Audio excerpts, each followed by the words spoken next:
এত বড় মাছ কেন আছে? আমরা দুজন মানুষ বাসায়। এটা পছন্দ হয়েছে তাই নিয়ে এসছি। এত বড় মাছ রাখার ফ্রিজ আছে আমাদের বাসায় আছে। তোমার হাতে তিনটা জিনিস কেন? বাকি জিনিসের যে লিস্ট করে দিলে ওগুলো কই? সবই কিনছি, বাকি সব অন্য ব্যাগে। ব্যাগ কই? ব্যাগ চুরি হয়ে গেছে। চুরি হয়ে গেছে মানে? মানে আমি ব্যাগ রেখে গেছি মাছ কিনতে, মাছ কিনে এসে দেখি ব্যাগ নেই। আর এত বড় মাছ কেনার পর তো হাতে টাকাও নেই।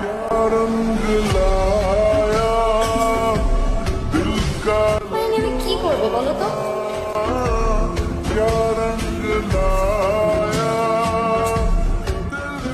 কোনোভাবে কি সম্ভব না? প্লিজ কিছু একটা করা যায় না ডক্টর?